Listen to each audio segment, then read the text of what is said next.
Aloha and welcome to Coffee with Conversation for Well-Being. I am your host, Empowerment Coach Geralyn St Joseph. Today's topic is the art of negotiation. When we think of negotiation, we generally will think about business or purchasing something, but actually we use negotiation every day and we use it in all aspects of our lives. We may not recognize that that's what we're doing, but that is what we're doing. So when we talk about negotiation, what are we talking about specifically? A negotiation is a conversation in which two or more people try to cooperate or compromise in some way. The best negotiations will have a win-win solution. But not all negotiations can have a win-win. Some have a win-lose. What does that mean? Well, a win-win is kind of like, all right, if we want to go to the movies and you want to see that rom-com and I want to see Deadpool, and instead we go see something that is both a little bit of comedy, but also action and adventure, that's a win-win. If we go and then we decide that, no, it's got to be one or the other, then somebody's losing and somebody's winning. That's the easiest way to look at it. Negotiation involves so many different things. There are so many different skills that we have to bring to the forefront in order for our negotiations to truly have power and for us to truly be able to negotiate well. When you go into a negotiation, you want to have an idea of what your high and what your low is. So what is it that you're asking for? And that is, what is it that is the best for you? What is the highest, your pie in the sky, your Pollyanna, as they say? And what is the least that you will accept? For instance, when we're in a relationship, take parents, for example, parents with children. And you see there's a chance for negotiation versus being just the parent who's like, because I said so, that's why. A negotiation can also be a learning situation for both parties. So not only do you learn something about the situation itself, but you also learn about yourself and you can learn about the other person. Going into a negotiation requires communication. And communication has two parts. We often think of communication as us speaking. That's one part, but the other part is active listening. That means really listening to what the other person has to say, looking for cues about what their needs are, what their high and low is, and what problem are we solving right now, or can we solve? Active listening means not trying to formulate your answer while the other person is still talking. And a lot of us find this very difficult because we often don't like any lags in the conversation, or we're afraid that any lag in the conversation is going to be filled by someone else. There may be someone in the group who's a real yacaron who just talks constantly and will fill up that empty space and not allow anybody time. How do you then not think about your response in that kind of a situation where you have someone who's just going to talk all over everybody? The best way to do that is, number one, really focus on the person. Eye contact is important. And then when it's your turn to respond, you take a deep breath. Sometimes you want to make it a little noisy. Well, I think, and draw it out. Well, have you considered maybe this? And presenting things in such a way that it's not an affront to the other person, but more of a negotiation, which is a back and forth. It's not a negotiation if you're forcing your will on someone else. That's not a negotiation. And you're not going to walk away from that with both parties feeling like something was accomplished. Even in a win-lose scenario, both parties can still be happy. because maybe what you did was give something for the next time you have to negotiate, or allow for the other person to maybe change their mind. Or maybe you changed your mind because they gave up a good point. They helped you see their point of view and why they feel that this is the best way to go. So clear speech is very important when we're talking about negotiation. Clear speech means saying what you mean and mean what you say. Let me say that again. Clear speech is saying what you mean and meaning what you say. Sounds so simple, doesn't it? Yet how many times are you talking to somebody and it just sounds like gibberish because you can't make heads or tails of what they actually want? Because maybe they're trying to fish from you what you want, or trying to figure out what everybody else in the group wants. There's an easy way to find out what everybody else wants. That's by asking and then listening for the answer. But when we go into negotiation and we clearly put our goals on the table, this is what I'm looking for. This is the best. This is what I'm looking for. If you're negotiating for a car, you would say something like, I want your absolute best price. I don't want to stand here for 5 hours and go back and forth with you and nickel and dime. What is your absolute best price that you can give me? That works sometimes. Most of the times it doesn't, because I, as the salesperson, it's not in my best interest to automatically go to the lowest price, because then I lose my pay. But if you do that, then they know that you are going to be very cut and dry, and they're going to have to find at what point you feel satisfied with the deal, whatever that is. When we're talking about doing this with a loved one, it's right before dinner. Your 6-year-old wants a cookie, but it's right before dinner. Cookies are dessert. How do you talk to them about it? Mom, I want this cookie. Baby, you can have it after we eat. But Mom, it's not going to be fresh anymore after we eat. Well, but I don't want you to ruin your appetite. It's not going to ruin my appetite. And then you go back and forth and back and forth. And maybe what you agree on is that, all right, it's at 45 minutes before dinner. You can have one cookie before dinner, but you have to eat your whole meal. You have to eat all your vegetables, or whatever the deal is. And if you don't eat all your vegetables, then tomorrow you get no dessert. That is a win-win situation, because what harm does one small cookie do if they're going to eat the nutritious meal? Really doesn't do a whole lot of harm. So it's negotiating, going back and forth, and each party understanding where the other one's coming from. I mean, it's pretty easy to understand why a kid would want a cookie, but for the child to understand your point as to why you don't want to give them the cookie. Why is it? You're teaching them. It's a teaching moment. Negotiation begins with knowing your goal, knowing the least you're going to accept. And sometimes you don't know that when you're going in. Sometimes you work that out as you're talking. So it depends on what you're talking about. If you're talking about purchasing a home or getting married, you better know what your lowest bar is. But when you're negotiating like movies or bedtimes or things like that, as you go along, maybe you can figure out what you feel comfortable with. The key, though, is to know yourself. And once you start feeling uncomfortable with something, then you have to push back against it, because that is probably not for your highest good, or is not going to work for you in the long term. Agreeing to things that we really don't agree with or believe in leads to a lot of resentment.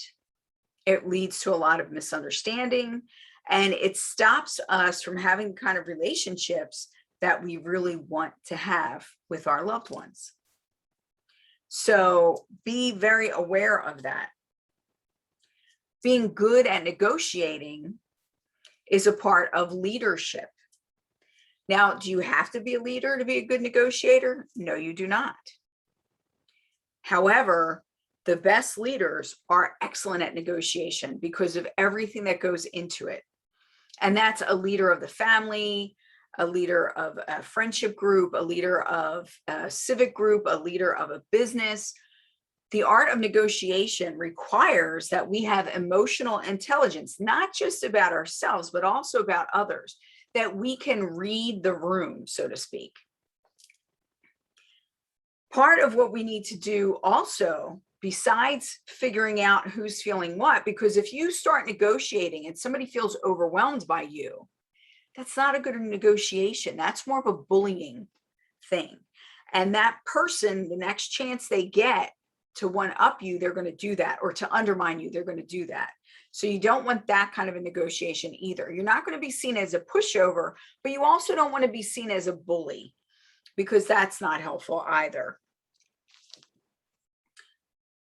Managing expectations is a part of this also. So when you go into it, and I keep using like buying something because it's the easiest thing to do, but let's use a relationship one. So managing expectations. You work in a business where you have to deal with people of the opposite sex all the time, and you have to be very friendly. Not necessarily hanging all over everybody, but maybe, your coworkers and you, maybe you do hug. Maybe it is a space where you do get close to one another. Maybe it's a space where, you're working someplace. I had a cousin who used to work at this bingo, and the old ladies used to pinch him for good luck. It was like really weird. But this is something that when he started that job, this is the way it was. Wouldn't be allowed today. Obviously, it was a while ago, but this is the way it was. So when he got a girlfriend, his girlfriend had to understand that this was something that was going to happen, and that he was not going to do anything about it, because that's how he got paid. Whenever those women won, they would give him a very nice tip. So having some kind of a job or something where you have to be around people of the opposite sex and be friendly and outgoing with them, like any type of sales would fall under that purview. Your partner needs to be confident enough and trusting enough of you to be okay with that. So the negotiation may be, okay, that's fine that they do that. I don't want to find lipstick on your collar. I don't want to see lipstick on your face. Okay, that's a good negotiation. That's a fine compromise. Now, managing your expectations means that you know what can't change, and you see the bit that can be negotiated, and you only negotiate in there. So if his girlfriend had said, well, I don't want you working that job anymore. Fine, I won't pay for any dinners or anything. Oh no, you still have to pay for dinner. Well, I need to work. Well, I don't want you working that job. That's an unreasonable expectation. I don't want you speaking to anyone of the opposite sex. Unreasonable expectation. No matter how you cut it or who you're dealing with, that is an unreasonable expectation. So managing your expectations as to what is possible. If you're going to purchase a house and the purchase price is $1.5 million, you're not going to offer them $100,000 and get the house. That's an unreasonable expectation. Maybe if you offer them 1.25, maybe you'll get it because it's 1.5. So things like that, where you have to see where the negotiation is possible, where within those boundaries of whatever it is that you're talking about, where is it that you can fall? Another thing when you're negotiating, have patience. In sales, there's an old adage that he who speaks first loses. Why is that? Because the person who usually speaks first, who blurts out after you put your price on the table, they're usually the one who's either uncomfortable with it, or they're showing their cards a lot more.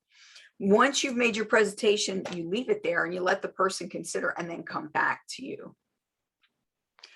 So you need to have patience to be able to do that. You need to have confidence in what you're doing, and you need to have patience and be able to read the room, but don't read the room to the place where you're putting things on the other person.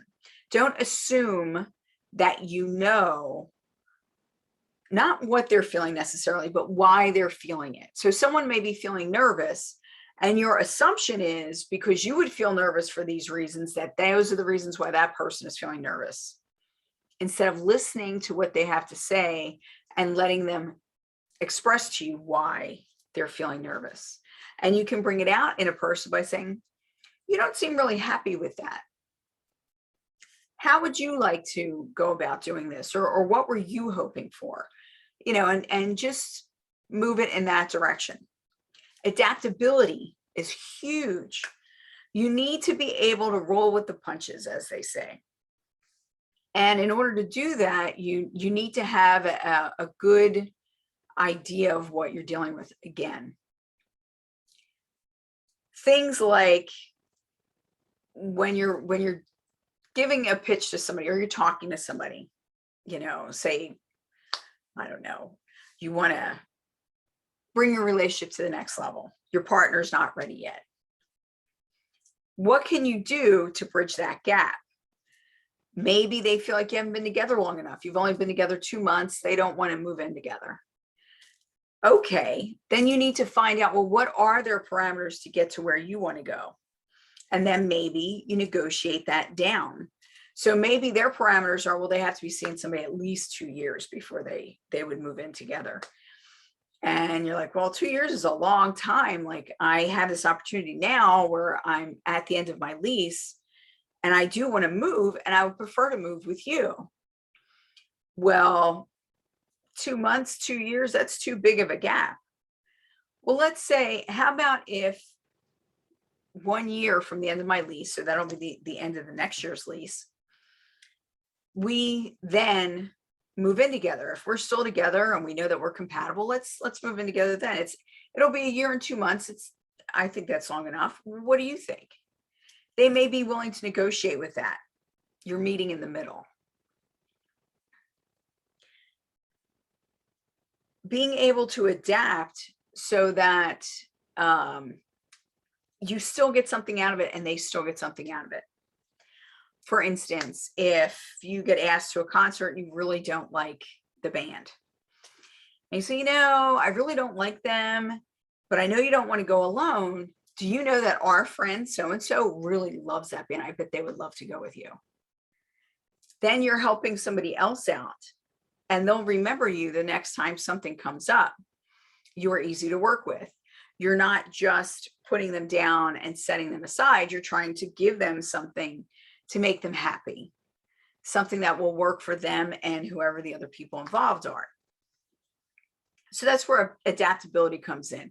It's being able to turn things around and use what is in front of you. And if you see that there's no way to get where you want to be, do you know somebody else or another situation that would be helpful, something different where that would help? Part of it also is it is about persuasion. Let's not forget that we don't want to bully.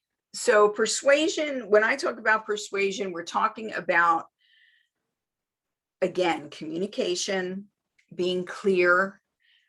This is what I'm looking for, and this is why. So with the idea of moving in together, I'm looking for a new apartment. I don't want to stay where I am, and I would really like to get an apartment with you. This is what I want. I want to live with you. This is why I'm talking about it now. Here is the compromise that I'm willing to do. So working in that way also helps you. I'm going to go back to listening, because I think that's something that in our society, especially, we're so busy trying to figure out like what we think and what we want to say that we don't really listen. We don't know how to ask questions in such a way that it helps pull the other person forward. It helps get the information that you need in order to move forward in a way that's positive for both of you.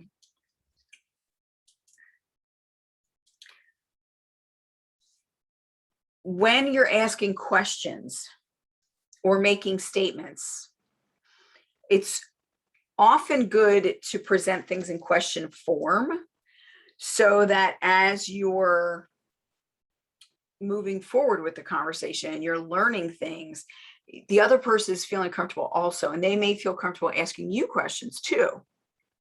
So number one, do not get offended by questions. Doesn't matter whether they meant to be offensive or not. Do not get offended. Because if you take things and see them as non-personal, like not as personal attacks, then you can really get into it and look at the meat of it and really be able to answer questions and really be able to negotiate where you're on even ground. Don't assume because, you know, your boyfriend expected that after you started having kids, you may want to stay home. Don't take that as an offensive thing. Why would you think that? Well, because one of us should stay home and raise the kids. We're having children after all. Maybe he's thinking, well, because he knows how much you love being around kids, wouldn't you like to stay home? Things like that. It doesn't have to be a negative. So instead of immediately knee-jerk reaction becoming defensive to things, sit with it and hear what's being said instead of putting your own tone on it. Okay. Be open to the discussion. If you go into negotiation and you're like, nah, then you're being a bully, number one. Number two, you're probably not going to get anything accomplished unless you roll over the person. And we all know how that ends up in the end, is you end up without loyalty, and nobody actually wins in those situations, truly.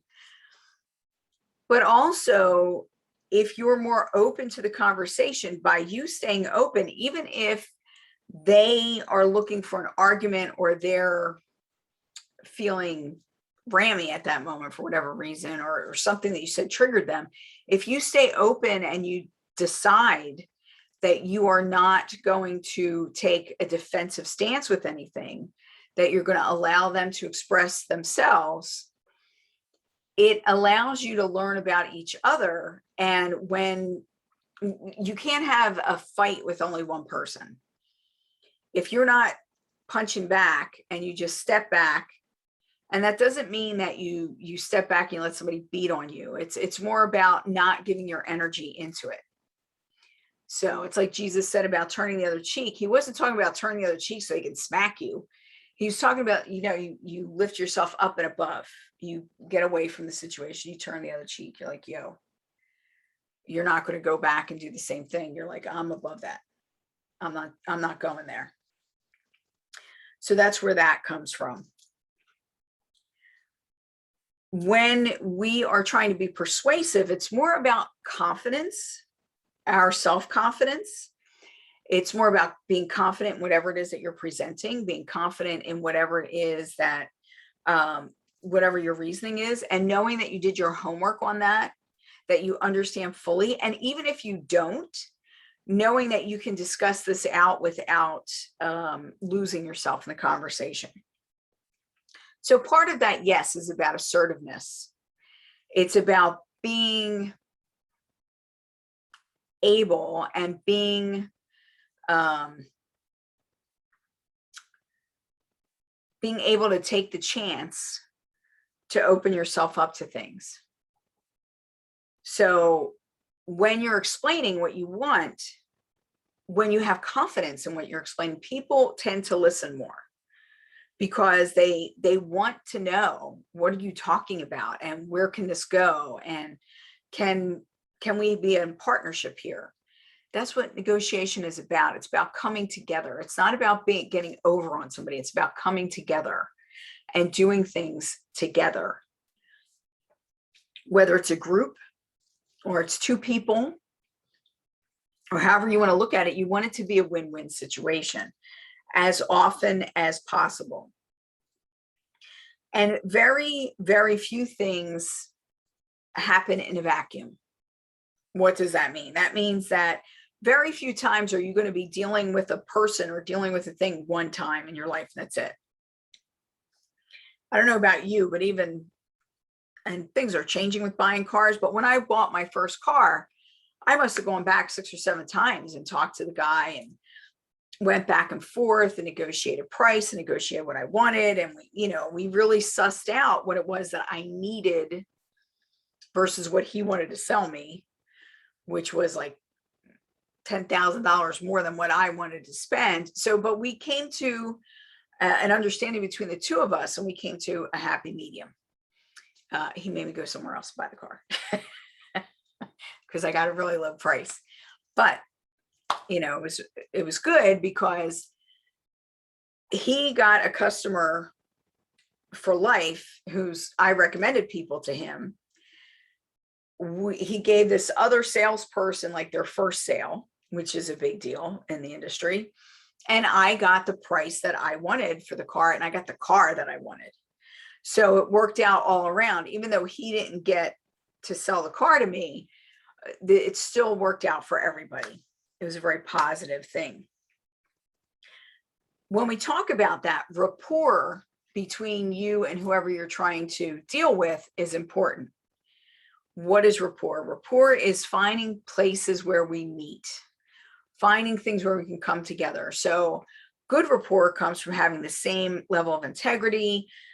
Good rapport comes from understanding each other. It could be from having a similar background or similar viewpoints, but finding that rapport and getting into that space where you can talk back and forth, you feel comfortable about talking back and forth. You feel comfortable with one another. Very important, especially when you're making a major decision or you're doing something that's going to majorly affect you or affect your life. If there's no rapport there, if you feel your integrity levels are not the same, or that what you're going for is not the same, that may be a place that you need to walk out of. Big thing you need to be able to do when you go into a negotiation is know when to walk out. You need to be able to and be willing to drop it and just leave.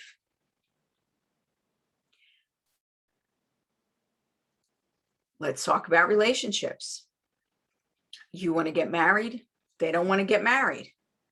You give your points as to why you think it's important to be married. They give their points as to why they think it's important not to be married, why it's better not to have that legal binding. How do you find an in-between? And how much pressure are either of you going to accept from the other side? Knowing that you are willing to walk out because a compromise cannot be found, or there's no, like, you're dating because you're looking for marriage. You said that up front.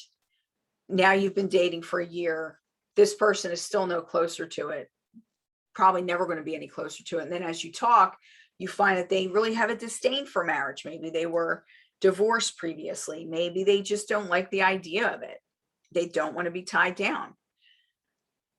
At what point is your need for that type of security greater than your need to be with that specific person? So knowing that will help you move forward, knowing when to drop the ball, knowing when to walk away.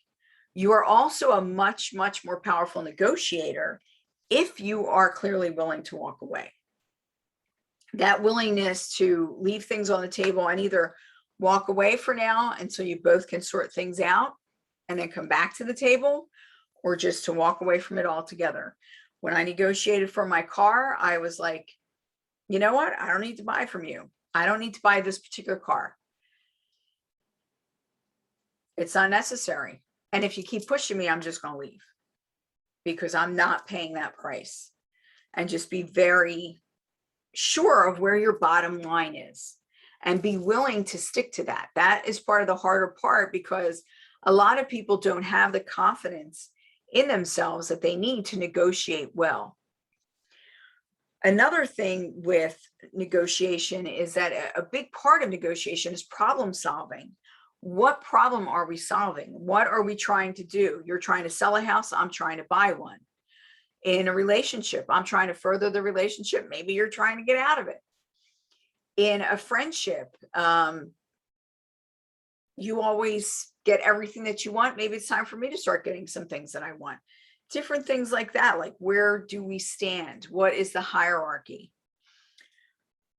What needs to happen? And being able to make a decision. So going into negotiation with a I don't know kind of an attitude is not a negotiation. That's somebody else telling you what to do. And when it's always like, I don't know, I guess so, that's not helpful. That is not part of negotiating. That is either being a mat that people are going to walk on, or it's a manipulation to try and get somebody else to, wrap themselves around whatever it is that you want. So it's something that you need to be very cognizant of as that happens. When you're negotiating, there will be trade-offs. So what do you mean by a trade-off? So like we were talking before, maybe the thing with the movie, there's only these two movies playing. I want to see this one. You want to see this one. Well, what would the trade-off be? The trade-off would be, all right, well, tonight we're going to watch this, but in 2 nights we're going to watch this. All right, well, this time you get to choose, but maybe next time I get to choose. Or maybe the trade-off is, that's fine, we'll go see that movie, but you are not getting popcorn. Whatever it is, just know what your trade-offs can be and how to negotiate in that way so that you're bringing in other things. It doesn't have to be only about that specific thing that you're talking about. You can bring in other things that can change the arrangement, that make it a fuller arrangement, and that also make it more palatable for both of you. So the whole idea of being in a relationship and being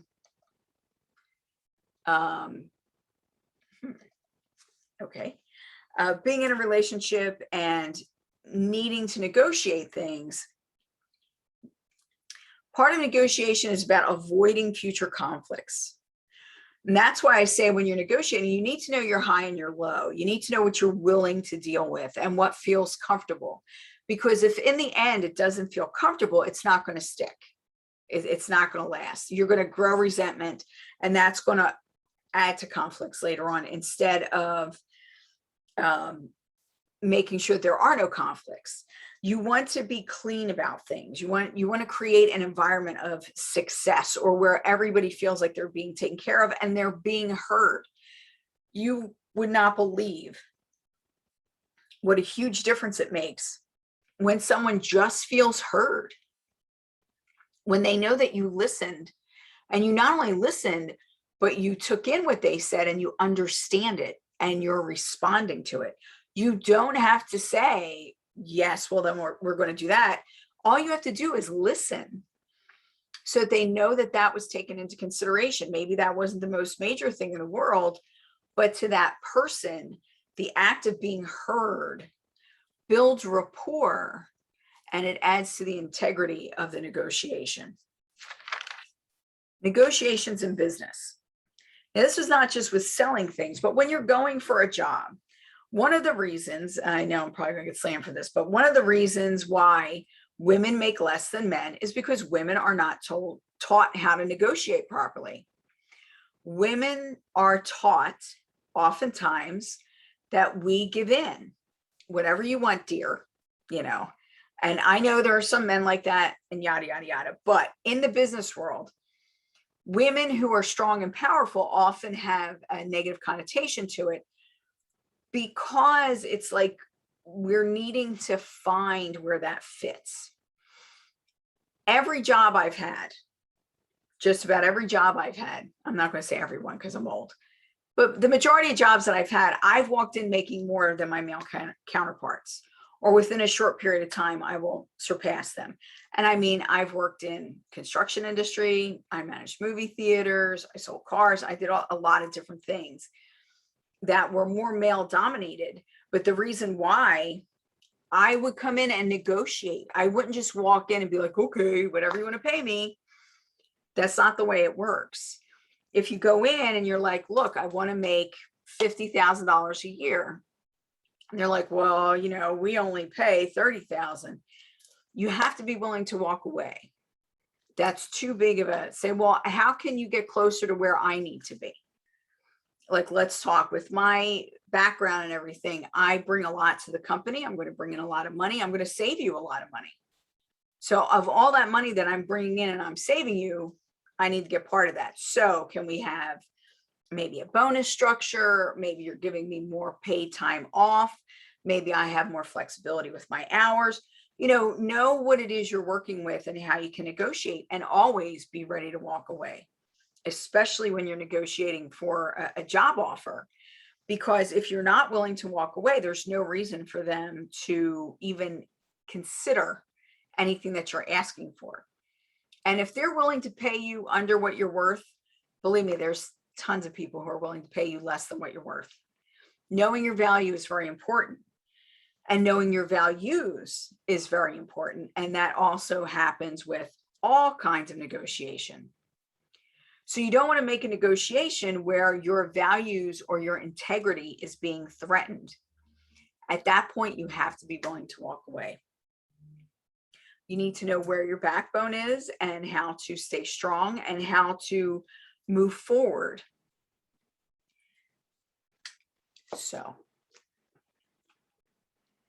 the art of negotiation. Where do we use it? We use it in every part of our lives.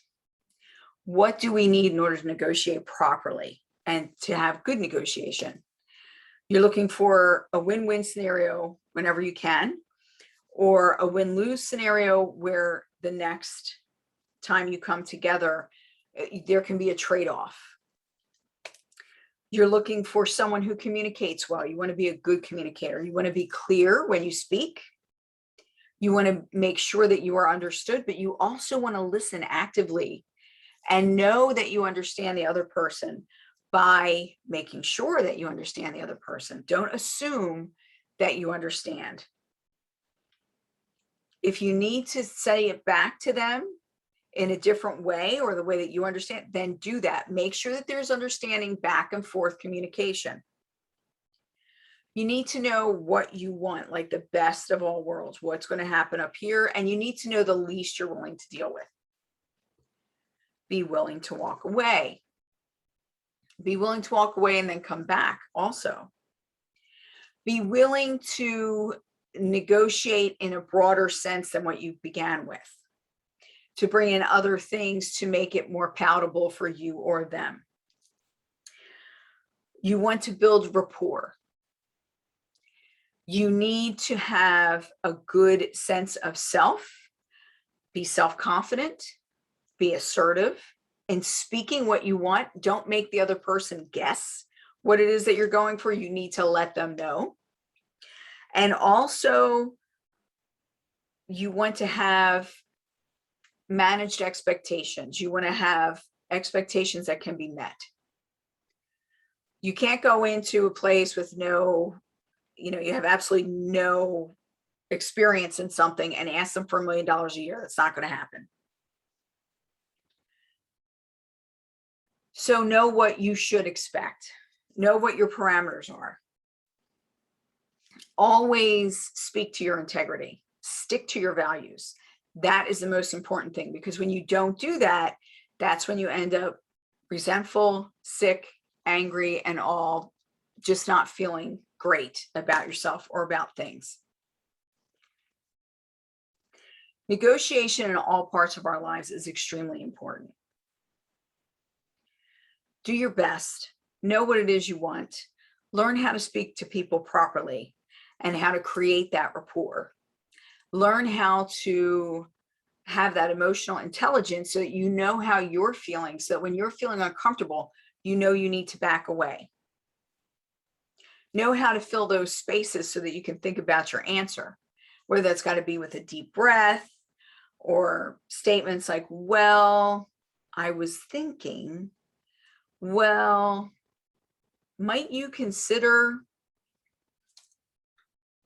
and don't let people run over you. I hope this was helpful, and I wish you the best of all negotiations.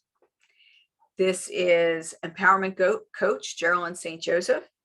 Check out my website, Relationship Coach, G as in girl, S as in Saint, J as in Joseph.com. relationshipcoachgsj.com. Take my breakthrough seminar and then contact me if you would like to work with me. Mahalo for your time.